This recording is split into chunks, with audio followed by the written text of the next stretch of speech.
بسم الله الحمد لله والصلاة والسلام على رسول الله وعلى آله وصحبه ومن والاه ما بعد السلام عليكم ورحمة الله وبركاته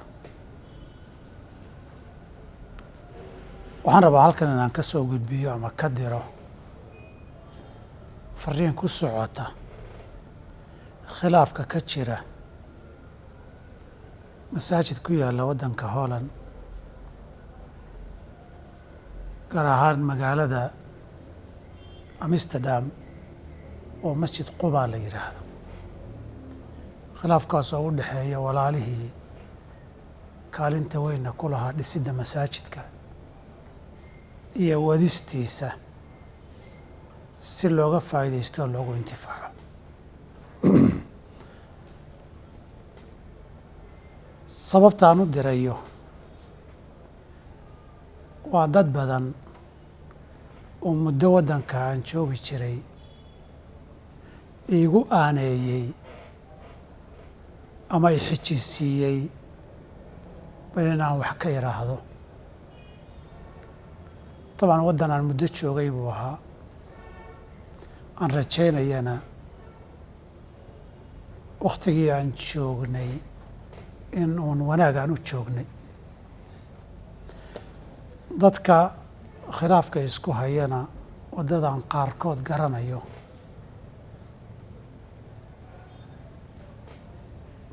khilaafkan aanu maanan ogeyn ilaa kilibya la ii soo diray in meesha askar iyo boolis timid ah laakiin kadib kilibyo iyo codad badan oo dhinacyada ama guddidad ahaa ama dhinacyadaysa qaarkood gaar ahaan sheekh sultaan kilibyo badan oo uu duubay markaan dhegaystay waxay iga soo baxday khilaaf waqti dheer soo jiitamayay inuu ahaa khilaafkaana u dhici kara dee dhib iyo wax badan sababi karo kadib haddaba markay dad ama gudaha Holland jooga ama bannaankeeda jooga oo akhyaar iyo culmo iyo ducaad u badan ay iga codsadeen meeshiina la kala fog yahay oo ayna sahlanayn si fudud in lagu gaadho ayaan rabaa halkan fariinta inaan u mariyo waxaan rabaa marka koobaad iyo mar labaad iyo mar saddexaad inaan walaalaha xasuusiyo ilaahay inay ka baqaan mu'asasadan iyo masaajidkan iyo maalka iyo hantida muslimiinta lagu aaminay ee adduun iyo aakharaba inay dadku ka faa'iidaan loogu talagalay xumaan iyo isxagxagasho dhexdooda ah inaan mustaqbalkii mashruuca iyo masaajidkaas iyo dadkii kala duwanaayee maal gashaday aan loo khasaarinin runtii masaajidkan oo kale dhisiddiisu dhib yar iyo hawl yar maaha dhaqaalo yarna kuma dhismin dhaqaalaha waxaa bixiyey dad badan oo isugu jira kuwa gudaha Netherland iyo Holland jooga iyo dad dibadihiisa jira kuwa Netherland iyo jooga waxay isugu jireen kuwa magaaladu ka dhisan yahay jooga iyo kuwa magaalooyin kale jooga on markaa iyagu dadka dibadda ka jira iyo dadka magaalooyinka kala degan ajir iyo walaalihiin garab istaagay ka ahayde iyagu waad intifaacsanaysaan kama ahayn dadkii xoolaha ku bixiyey inna waa dhimatay inna waa noosha labadubana aakhira inay ajir ka helaan bay ugu aamineen dadkan hawsha haya ishaya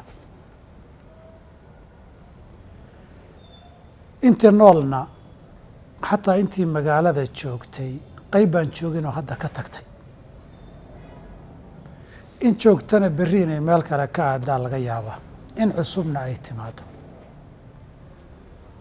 haddii masaajidku kharash iyo dhaqaalo joogto ah la siiyana dadka siiya keliya ma aha sidaan filayo amaan aqoon jiray dadka magaalada degan ama ku soo tukada keliya maaha way dhici karta xataa dadaan Soomaali ahayn oo lacagtii horena wax ka bixiyey haddana mid joogtaa wax ka bixiyay inay jiraan. masaajidku waa masaajid ilaahay baa yeesha. markii xoolaha loo bixiyo milki iyo hanti oo qof gaara ama koox gaara leeyihiin ma aha. wana almasaajida lilaahi waay. xuquuq qof gaara uu leeyahay oo waxba igaga maqan oo ku doodana ma aha.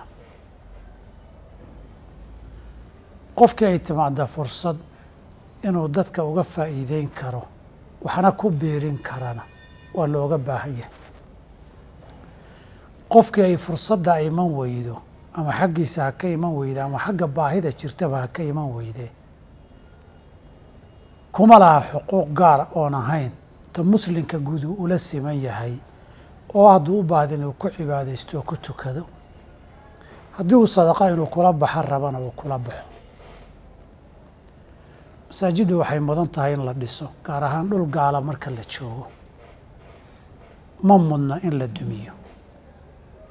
masaajiddu waxay mudan tahay in la isu kaalmaysto camiraadeeda ee ma bannaana in daraf iyo qeyb laga noqdo burburinteeda iyo takhriibkeeda. in falaad samaysay, qoraal aad qortay, erey aad tiri uu sabab u noqdo in masaajid lagu tukan waayana dembi weyn bay leedahay. saa darteed dadka waxaa faran in la isu kaalmaysto, garabna la isugu noqdo, hiil iyo hoobana la isu garab istaago camiraadda, dhisidda iyo ka faa'iideynta masaajidda iyo guryaha ilaahay subxaanahu wa tacaala. qofna uma bannaana inuu qeyb ka noqdo sinaba waxaa masaajidda dhib soo gaadhsiinaya ama duminaya. saa darteed waxaan rabaa 3 fariimood intaa kadib inaan u diro 3 qaybood oo dadka ka mida guud ahaan, gaar ahaan dadka reer Amsterdam ee arrinta masaajidku ay khusayso. fariinta koowaad waxaan rabaa inaan u diro Sheekh Suldaan. Sheekh Suldaan Gaasle waa nin culimo oo raggii ducaadda ah waqti badan isnaqiinay ah. wuxuuna ka mid ah dadkii masaajidkan u soo dadaalay, waqti badanna soo geliyey inuu dhismo lana dheefsado. intii khilaafku dhacayna waan arkay kilibyo badan oo sheekhu duubay oo uu kaga warramayo khilaafkan iyo say wax u jiraan iyo say wax u dhaceen. waan dhegaystay oo kaga sheekeynaya weliba khilaafku inuu muddo soo jiitamayay oo daba dheera. waxaan rabaa Sheekh Sultaan inaan idhaahdo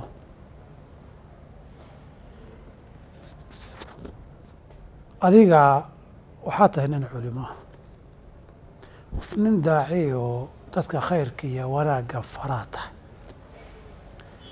wixii wanaagga inta laga shaqayn karo qofkii hormuudka ka shaqaynayay baa tahay. haddii ay qalloocsanto ama meel xun marto ama si xun ay u leexatahay, qofkii daraf ka noqon lahaa ma tihid. qofkii dacwadii iyo culinimadii iyo magacii uu xambaarsanaa muran iyo saxagxagasho ku dhaawici lahaana ma tihid. haddii lagaa gardaran yahay ama si aan saxnayn lagula dhaqmay, qofkii sabri lahaaba adiga ah. marna ma tihid qofkay dadka isku xagxagan lahaayeen wax dana gaara u muuqan karaya. sumcada cilmiga iyo dacwadda aad xambaarsan tahay, doodaha iyo muranka qaarkood qofkay ka ilaalin lahaa baa tahay. haddii wax la isku qabto qofkii roonaan lahaa ee tanaasuli lahaa baa tahay. qofkay dhalinyaro yaryara oo ardaydiisa ay isku xagxagan lahaayeen masaajid ma tihid. waddankaa dhan baad sheekh iyo culimo u tahay, aqoontaada iyo cilmigaagana loo baahan yahay. waxay cilmi iyo dacweed soo qabatay haddii wakhtiyada qaarkood qalad dhacaanna waxa lagaa rabo cashiradii aada fidinaysay ee ahaa idfac bilatii hiya axsan. sabirkuna markan oo kale iyo qofku inuu dul qaato oo dhinaca wanaagsan ka eegana caaqibo wanaagsan bay adduunka iyo aakhiraba dhaxashiisaa. dadka intay isdacweeyaan oo la isdacaayadeeyo oo dacwade maxkamad gaala masaajid la isgeyn lahaa, sheekh sultaanow ma tihid, maqaamkay kugu habboonaana ma aha. muranaad qayb ka tahay masaajid inuu u dumo ninka ay qabatana ma tihid. ardada ilaahina waa waasic, dacwaduna way furan tahay. intaa waddanka aada joogtay, waaga waddanka anigu aan tegay aakhirkii 95kii, sheekh adoo joogaan kuugu imid oo dacwo ka wada. markaan aakhirkii 205kii ka soo tegayna adigoo joogoo dacwo ka wadaan kaaga imid. intii ka dambaysana waxaan rajaynayaa dacwo iyo khayr iyo wanaag badan inaad geysid. sheekh sultaan oo cimri tegay ceeb laguma sagootiyo. ardadaadii iyo dadkaad wax soo bartay iyo dadaalkaad masaajka u soo qabatay ee ilaahay dartii ahaa kaa dayacmi maayo. hadda dariiqa ay gashay in masaajid ilaahay gaalo aada isula tagtaan, labada qof kii roonaan lahaabaa adiga ah. qofkii isagoo ay masaajid dad kale isku haystaan gaal maxkamad ula tegi lahaa ma tihid. walaalow khayr allaha ku siiyo. alcilmu raximun bayna ahlihi, cilmigu waa xigta iyo xididnimo dadka ka dhexaysa iyo qaraabtinimo gaara. wixii dhacay ee qaldamay dabaqabashuu leeyahay. waxaana la yidhahdaa dadku markay dad isqabtaan iyo carada iyo xintanku xaqa way dhaafisaa. walaal nin culumaa tahay, ilaahay u soo laabo. iscaydhcaydhsigan maqaamkaagii ma aha. cilmigiiyo dacwadaada xambaarsan tahay waxay mudnaydna ma aha.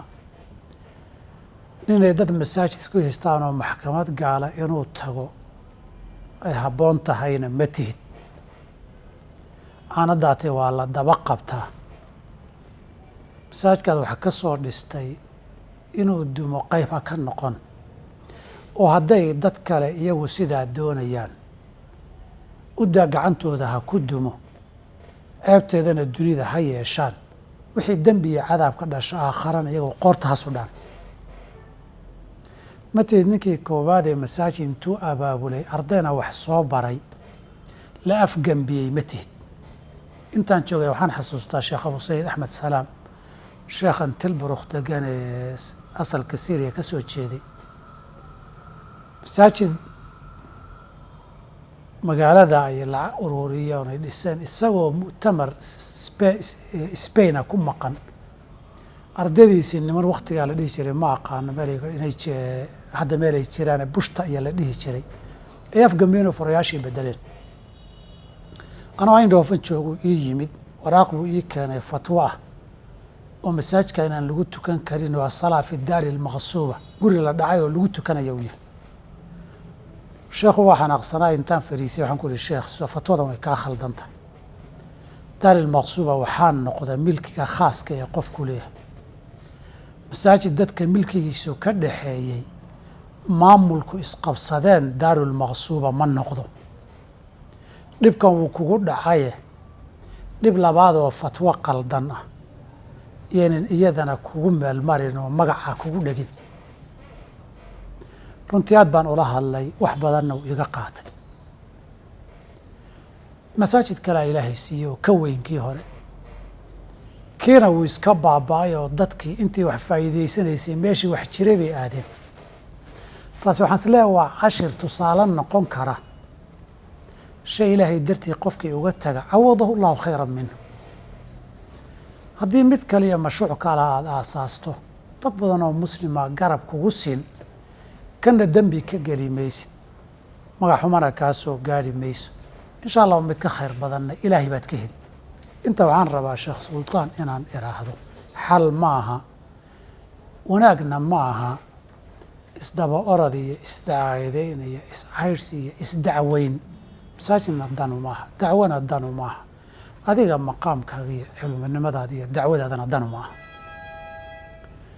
midna waxaan rabaa inaan iraahdo darafka kale ee masaajidkii hadda jooga inaan fariin iraahdo. waxaanaad wada dhisteen eed wada hayseen inta aan sheekha iri waa ammaano, idinkuna ma lihidin, maalkiinoo khaasana ma aha. xoolahan intaa idinku la baxdeen inta dad kale la baxeen baa ka badan, in dhimata iyo in nool, in gudaha waddanka joogta iyo in ka baxsan, in magaalada idinla joogta iyo inaan idinla joogin, in timaadiya inaan imaanba. markii la dhisayna milki ilaahay buu noqdee, milki idinku aada leedihiin ma aha. masaajka dhisidiisii waa ku mahadsan tihiin iyo wixii aad dadaal geliseen, laakiin dumintiisa qayb ha ka noqonina. haddii uu u dumayo dood iyo murankan la ysku haysto, kuna badbaadayo inaad meesha iska daysaan, sida uu ku badbaadaya sameeya.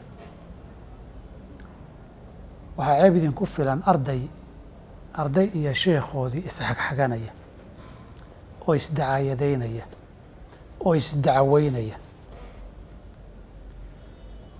dadku masay wax u sheegaan bannaanka markay joogaan, mise markay idinla joogaan say wax u sheegaan waa kala laba.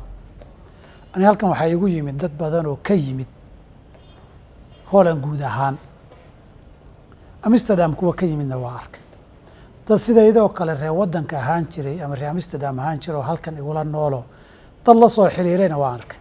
dad kaleoo fara badan oo xaggiina joogo ila soo hadlayna waa arkay. idinkiiyo Sheekh Suldaanba waxaan rabaa inaan idin dareensiiyo, dadku waxay leeyihiin markii horena iyagaa isku qaboojiyey oo isku koobay, markii dambana intifaac iyo nacfigii bay isku qabsadeen. waxay isku haystaan wax markii hore la dhisay dadka ka dhaxeeyo la dhuunteen bay dhaqaalihiisii isku haystaan oo nacfi bay ku hardamayaan. waxay dooni dadku haydin dhahaan, waxaa muhiimkii waa wixii ilaahay looga baqo. dhalinyaro ma aqaana diina dhalinyaro wadatihiinna u malayn maayo. ilaahay uga baqa meeshaas dagaalka iyo dooda iyo muranka ka socda. hadday wada jade joogistiinu masaajkii dumin ku tahay, dad wanaagsan oo wada waddanka lagama waayin, in wanaagsan oo meel gaadhsiisana lama waayin. masaajka ilaahay loo dhisay sabab ha u noqonina dumintiisa, dhibkiisana ha ka shaqaynina. xoolihiisuna waa ammaano, xuquuqdiisuna waa ammaano. midna waxaan dhihi lahaa dadka waddanka jooga guud ahaan iyo gaar ahaan dadka magaalada jooga, masaajid waa la intifaacsadaaye milki khaasa ma galo. maamulkii hayee ishayana meesha ayagu ma laha. mid daalim iyo madluum ah meesha ma jiro. qof dulmanoo loo gargaarina meeshan ma yaal. qof daalim oo lala dagaalamina meeshan ma yaal. qof xuquuq gaara laga haystana ma laha. qof xuquuq ka dhacayna ma jiro. hal mid baa idiin furan, idinkoo eegaya beyt ilaahay inuu yahay, idinkoo eegaya dad muslin inay wax ku darsadeen ay aakhare ajir ka sugayaan, idinkoo eegaya meel gaalo oo aada u dhib badan, waddan aada u dhaqan xunna inaad joogtaan. hal mid baa idiin furan, mid labaadna idiinma furan. waxaa idiin furan meeshaa wixii wanaaggeeda ah ee ka badbaadinaya dumin, ee dadku inay ku intifaacaan intii joogta, intii wax la baxdeen aakhare ajir kaga helaana inaad garab u noqotaan oo watacaawanuu cala albiri waataqwa ah. wixii dumina, isdacweyna, dembi la gelaya ah, abaabul iyo isxamasho ah, qayb ha ka noqonina. wax markii nacfi ay lahayd aydan qayb ka ahayn, dembigeeda yaan la idin dambaajin. walaalaha wada fariisiyo isugu yeera, haddaad wanaag iyo nabad idinka yeelaan ka shaqeeya. hadday idinka diidaan dembiga iyo dacwooyinkan iyo isdagaalkan qayb ha ka noqonina. af ha kaga noqonina, adinna ha kaga noqonina, dhaqaalana ha kaga noqonina. maxaa yeelay ilahay baa wuxuu uhi walaa tacaawanuu cala alithmi waalcudwaan. dembi iyo xadgudub garab ha isugu noqonina. beydka ilaahay waxaan dhismihiisii iyo nacfigiisa ka shaqayn ahayn waa dembi ka shaqayn. intaana dadweynaha meesha joogaan dhehi lahaayo warmayo ilaah intaa ka baqdaan, wixii wanaagana ka shaqeeya, wixii xumo iyo isxaashadan iyo fariimahan bare bulsho la ysu marinaya iyo dacayadahan la yska fidinaya iyo xantan la ysxamanaya iyo gaaladan iyo dacwadan iyo booliskan la ysla daba ordayay iyo walaalayaaloo dadweynihiina qayb ha ka noqonina. haddii intaa wanaagga ay socdana ka faa'iidaysto, wanaagga wax ka dhaha. haddii dadkii waday ay ku tumanayaan oo dad waxay rabaan samaynayaan yihiin, ilaahay uga baqayni waxa socda ilaahay ka cabsi maahane, bannaanka ka maro. aakharadiinna yaan la idin dambaajinin, diiwaanka aakhare yaana idiin gelin. masaajid ilaahay dumintii inaad qayb ka noqoteen, rag iyo dumarba dhammaantiin. ilahay waxaan ka baryaa gunaanadkii dadka inuu wanaagga ilaahay ku soo dabaalo, in wanaagga ka shaqaysana u sahlo, dhibka yaallana ilaahay idiin fududeeyo. masaajkaana kii lagu intifaaco ee wanaag ku dambeeya, ee ilaahay subxaanahu wa tacaala intii aakhare wax ula baxdayna ajri ay ka helaan, intii hadba adduunka joogtana ay intifaacsadaan. allah ha ka dhigo. waa mahadsantihiin. wasalaamu calaykum waraxmat ullaahi wabarakaatu.